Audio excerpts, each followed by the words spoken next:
भोपाल के जवाहर चौक पर कांग्रेस ने किसान महाचौपाल बुलाई। नेता प्रतिपक्ष राहुल गांधी ने सभा को संबोधित करते हुए पीएम मोदी पर निशाना साधा। मध्य प्रदेश की राजधानी भोपाल के जवाहर चौक पर कांग्रेस ने किसान महाचौपाल बुलाई। नेता प्रतिपक्ष राहुल गांधी ने सभा को संबोधित किया। राहुल ने कहा कि हिंदुस्तान के इतिहास में पहली बार लोकसभा में नेता प्रतिपक्ष को बोलने नहीं दिया गया। वे चीनी घुसपैठ के मुद्दे पर बात रखना चाहते थे। राहुल ने कहा, मैंने लोकसभा में पूर्व आर्मी चीफ नरवणे की बात रखी थी। उन्होंने अपनी किताब में लिखा है कि जब चीनी घुसपैठ हुई थी तो उन्हें हिंदुस्तान की सरकार ने अकेला छोड़ दिया था। हिंदुस्तान के इतिहास में इस साल लोकसभा में लीडर ऑफ ऑपोजिशन को बोलने नहीं दिया गया। मैंने नरवणे जी की बात उठाई। नरवणे जी ने किताब लिखी है। पहले मैंने मैगजीन का आर्टिकल दिखाया, कहते हैं नहीं, आप मैगजीन का आर्टिकल कोट नहीं कर सकते। भारत और अमेरिका के बीच हुए अंतरिम व्यापार समझौते के विरोध में कांग्रेस भोपाल में किसान महाचौपाल आयोजित कर रही है। कांग्रेस अध्यक्ष मल्लिकार्जुन खड़गे महाचौपाल में शामिल हुए। Bureau report, Bharat express. Indian youth Congress के राष्ट्रीय अध्यक्ष उदय भानु चिब को दिल्ली की पटियाला हाउस कोर्ट ने 4 दिन की पुलिस रिमांड पर भेज दिया है। एआई इम्पैक्ट समिट हंगामा मामले में इंडियन यूथ कांग्रेस के राष्ट्रीय अध्यक्ष उदय भानु को दिल्ली के पटियाला हाउस कोर्ट ने 4 दिन की पुलिस रिमांड में भेजा है। उन्हें आज तिलकमार्ग थाना पुलिस ने गिरफ्तार किया था। पुलिस ने 7 दिन की रिमांड मांगी थी और आरोप लगाया कि उदय भानु ही घटना के मास्टरमाइंड है। प्रदर्शनकारी उनके निर्देश पर भारत मंडपम में आयोजित समिट में घुसे थे। उदय भानु ने ही उनको लॉजिस्टिक हेल्प की थी। उदय भानु की गिरफ्तारी पर कांग्रेस ने लिखा कि चीफ की गिरफ्तारी असंवैधानिक और तानाशाह मोदी की सनक का नतीजा है। राहुल ने लिखा कि कांग्रेस के बब्बर शेर साथियों पर गर्व है, जिन्होंने कॉम्प्रोमाइज्ड पीएम के खिलाफ निडर होकर देश के हित में आवाज उठाई। दरअसल 20 फरवरी को इंडियन यूथ कांग्रेस के 11 सदस्यों ने भारत मंडपम में घुसकर एआई समिट के दौरान शर्टलेस होकर पीएम मोदी की फोटो वाली टी शर्ट लहराई थी। इस दौरान पीएम मोदी इज कॉम्प्रोमाइज्ड के नारे भी लगाए थे। Bureau report, Bharat Express. Bhanu Chib की गिरफ्तारी पर प्रेस कॉन्फ्रेंस कर बीजेपी प्रवक्ता गौरव भाटिया ने कांग्रेस पर निशाना साधा है। बीजेपी के राष्ट्रीय प्रवक्ता गौरव भाटिया ने बीजेपी मुख्यालय पर प्रेस कॉन्फ्रेंस कर कांग्रेस पर जमकर निशाना साधा। उन्होंने भारतीय युवा कांग्रेस के राष्ट्रीय अध्यक्ष उदय भानु चिब की गिरफ्तारी पर कहा कि राहुल गांधी ने भारत को शर्मिंदा करने के लिए ये साजिश रची थी। अब परत दर परत वो बाहर आ रही है। ये कहना गलत नहीं होगा कि राहुल गांधी देश को शर्मिंदा कर रहे हैं। राहुल गांधी जी, आज आप खुद राजनीतिक तौर पे पूरी तरह से नंगे हो चुके हैं। आप संविधान को दिखाते थे, कभी संविधान पढ़ते, कभी जानते उसकी मूल भावना क्या है, कभी समझते अभिव्यक्ति की आजादी और विरोध, इसकी भी एक मर्यादा और सीमा होती है। सबसे पहले संविधान की प्रतिलिपि है, राहुल गांधी जी ने कभी पढ़ी नहीं। दिल्ली पुलिस ने एआई समिट के दौरान शर्टलेस प्रोटेस्ट करने के मामले में यूथ कांग्रेस के अध्यक्ष उदय भानु चिब को गिरफ्तार कर लिया है। पुलिस ने 7 दिनों की रिमांड मांगी थी और आरोप लगाया कि चिब ही घटना के मास्टरमाइंड है। Bureau report, Bharat express. यौन उत्पीड़न मामले में गिरफ्तारी से बचने के लिए स्वामी अविमुक्तेश्वर ने इलाहाबाद हाईकोर्ट में अग्रिम जमानत याचिका दाखिल की। स्वामी अविमुक्तेश्वरानंद सरस्वती के खिलाफ यौन उत्पीड़न का मामला इलाहाबाद हाईकोर्ट पहुंच गया है। गिरफ्तारी से बचने के लिए स्वामी अविमुक्तेश्वरानंद इलाहाबाद हाईकोर्ट में अग्रिम जमानत याचिका दाखिल किए। अधिवक्ता राजश्री गुप्ता, सुधांशु कुमार और श्री प्रकाश के जरिए याचिका दाखिल की गई है, जिस पर कोर्ट जल्द सुनवाई कर सकती है। बता दें कि स्वामी रामभद्राचार्य के शिष्य ने 173(4) के तहत जिला कोर्ट में अर्जी दाखिल की थी, जिस पर ADJ rape and POCSO special court ने झूंसी पुलिस को मुकदमा दर्ज करने का आदेश दिया था। कोर्ट के इस आदेश के बाद पुलिस ने मुकदमा दर्ज कर लिया था। झूंसी थाना पुलिस ने स्वामी अविमुक्तेश्वरानंद, उनके शिष्य मुकुंदानंद गिरी और 2-3 अज्ञात के खिलाफ एफआईआर दर्ज की है। पुलिस ने मुकदमा दर्ज कर मामले की जांच शुरू कर दी है। बता दें कि शंकराचार्य अविमुक्तेश्वरानंद पर नाबालिग बच्चों के यौन शोषण का मुकदमा 21 फरवरी को दर्ज हुआ। Bureau report, Bharat express.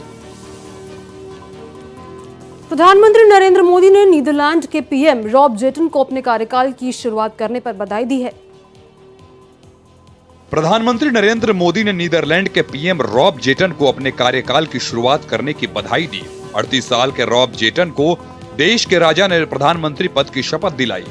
बीते 4 सालों में तीसरी बार नए डच कैबिनेट ने शपथ ली है।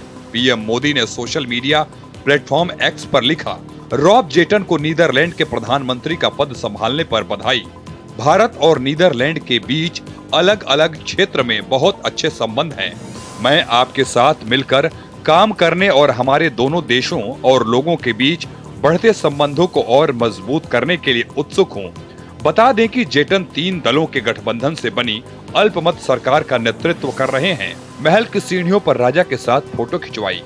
तीनों गठबंधन पार्टियों के पास 150 सीटों वाले सदन में सिर्फ 66 सीटें हैं। इस वजह से उन्हें कोई भी कानून पास करने के लिए काफी मेहनत करनी पड़ेगी और लगभग हर बिल को पास कराने के लिए विपक्षी सांसदों पर निर्भर रहना पड़ेगा। Bureau report, Bharat express. Andaman क्षेत्र में उड़ान के दौरान तकनीकी कारणों से समुद्र में इमरजेंसी लैंडिंग करनी पड़ी। हेलीकॉप्टर में सवार सभी यात्री और क्रू मेंबर्स पूरी तरीके से सुरक्षित हैं। सरकारी हेलीकॉप्टर सेवा कंपनी पवन हंस के एक हेलीकॉप्टर को अंडमान क्षेत्र में उड़ान के दौरान तकनीकी कारणों से समुद्र में इमरजेंसी क्रैश लैंडिंग करनी पड़ी। ये घटना अंडमान सागर में हुई, जहां पायलट ने सूझबूझ दिखाते हुए हेलीकॉप्टर को सुरक्षित रूप से पानी पर उतारा। हेलीकॉप्टर में सवार सभी यात्री और क्रू मेंबर पूरी तरह सुरक्षित हैं। घटना की सूचना मिलते ही राहत और बचाव दल मौके पर पहुंचा और सभी लोगों को सुरक्षित बाहर निकाल लिया गया। जानकारी के मुताबिक पवन हंस का यह हेलीकॉप्टर पोर्ट ब्लेयर से माया बंदर जा रहा था। उड़ान के दौरान अचानक तकनीकी खराबी सामने आई, जिसके बाद पायलट ने सूझबूझ दिखाते हुए हेलीकॉप्टर को अंडमान सागर में इमरजेंसी लैंडिंग करवाई। हेलीकॉप्टर पर कुल 7 लोग सवार थे। हेलीकॉप्टर में 2 क्रू मेंबर और 5 यात्री थे। सभी को सुरक्षित बाहर निकाल लिया गया है और उनकी हालत पूरी तरह ठीक बताई जा रही है। Bureau report, Bharat express. Jammu Kashmir के किश्तवाड़ में सुरक्षा बलों का आतंकियों के खिलाफ अभियान चल रहा है। जम्मू कश्मीर पुलिस के निशाने पर हिजबुल मुजाहिदीन के 3 स्थानीय आतंकी कमांडर हैं। जम्मू कश्मीर के किश्तवाड़ में सुरक्षा बलों का आतंकियों के खिलाफ अभियान चल रहा है। जैश ए मोहम्मद के कमांडर सैफुल्लाह समेत उसके 2 साथियों के मारे जाने के बाद सुरक्षा बलों ने स्थानीय आतंकियों के खात्मे के लिए अभियान तेज कर दिया है। सूत्रों के मुताबिक जिले में एक्टिव जैश के सभी पाकिस्तानी आतंकी कमांडर ढेर किए जा चुके हैं। जम्मू कश्मीर पुलिस के निशाने पर हिजबुल मुजाहिदीन के 3 स्थानीय आतंकी कमांडर हैं। किश्तवाड़ में सुरक्षा बलों ने ऑपरेशन तलाशी के तहत जैश ए मोहम्मद के जो कमांडर हैं सैफुल्लाह, उनके समेत 2 आतंकियों को मार गिराया है। अब किश्तवाड़ जिला जो है वो पूरी तरह से जो जैश ए मोहम्मद के आतंकी हैं उनसे फ्री हो चुका है। लेकिन अब जो है वो किश्तवाड़ के अंदर 3 जो लोकल टेररिस्ट हैं वो बचे हुए हैं, जिन्हें मार गिराने के लिए सुरक्षा बल जो है वो पूरी तरह से एक्टिव है और ऑपरेशन जो हैं वो चल रहे हैं। यहाँ पर धरपकड़ है, उसके लिए बड़े अभियान जो हैं वो चला रहे हैं। Ravi Sharma, Kishtwar, Bharat Express news. लखनऊ में पैथोलॉजी लैब के मालिक की 21 साल के बेटे ने गोली मारकर हत्या कर दी। शेफ को कई टुकड़ों में काटकर नीले ड्रम में भर दिया। लखनऊ में पैथोलॉजी लैब के मालिक की 21 साल के बेटे ने गोली मारकर हत्या कर दी। शव को कई टुकड़ों में काटा, फिर उसे नीले ड्रम में भर दिया। पैथोलॉजी मालिक 3 दिन से लापता थे।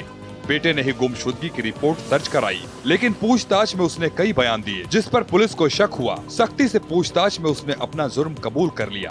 पुलिस के मुताबिक आरोपी बेटे ने पिता का सिर फेंक दिया। धड़ को भी फेंकने के फिराक में था। बहन को भी घटना की जानकारी थी। आरोपी को हिरासत में लेकर पूछताछ की जा रही है। उत्तर प्रदेश की राजधानी लखनऊ के आशियाना के सेक्टर एल में रहने वाले कारोबारी मानवेंद्र सिंह ने अपने बेटे अक्षत को नीट की तैयारी करने के लिए डांटा किया। वो उनके लिए जान का खतरा बन गया। जिस दिन नीट की तैयारी के दबाव बनाने के बाद पिता को पहले बेटे ने गोली मार के हत्या की, फिर उसके बाद उनके शव के टुकड़े किए, टुकड़ों के अलग अलग हिस्सों को ठिकाने लगाया, फिर धड़ और सर को नीले ड्रम में डाला और जिसके बाद फिर उसे छुपाने की कोशिश की। राहुल चौहान के साथ रवि कुमार, भारत एक्सप्रेस, लखनऊ। श्रावस्ती के इकोना कस्बे में एक सरिया सीमेंट की दुकान से दिन दिहाड़े चोर करीब 4 लाख रुपए लेकर फरार हो गए। श्रावस्ती के इकोना कस्बे में दिन दहाड़े चोरी की घटना सामने आई है। एक सरिया सीमेंट की दुकान से करीब 4 लाख रुपए चोरी हो गए। पीड़ित दुकानदार ने बताया कि उनकी दुकान का नाम अतुल ट्रेडर्स है। उन्होंने व्यापारियों को भुगतान करने के लिए 4 लाख रुपए घर से लाकर दुकान के गल्ले में रखे थे। इसी बीच कुछ ग्राहकों को सरिया सीमेंट दिलवाने के लिए उन्हें पास के गोदाम में जाना पड़ा। दुकानदार के गोदाम में जाने से पहले ही रेकी कर रहा एक युवक दुकान में घुस गया और कुछ ही सेकंड में रुपए निकाल कर फरार हो गया। मेरे काउंटर में 4 लाख रुपए रखा था, मैं घर से लेकर आया था पार्टी को देने के लिए।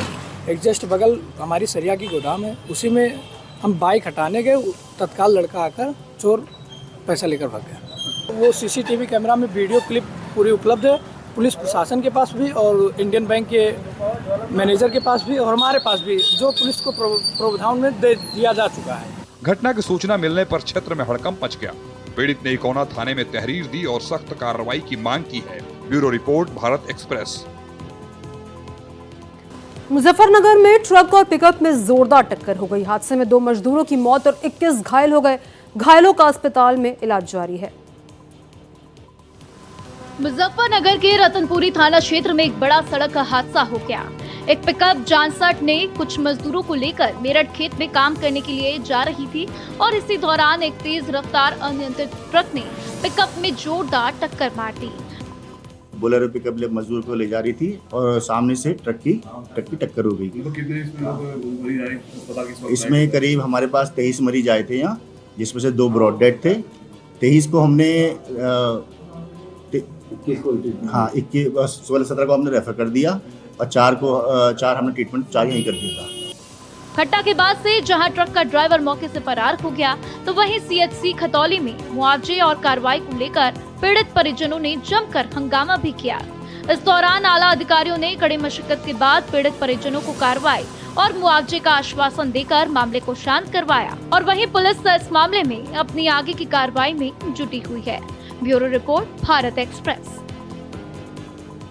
मध्य प्रदेश के ग्वालियर में साइबर ठगों ने 90 साल के रिटायर्ड एयरफोर्स अधिकारी को डिजिटल अरेस्ट का झांसा देकर उनसे करीब 2 करोड़ 52 लाख रुपए की ठगी की।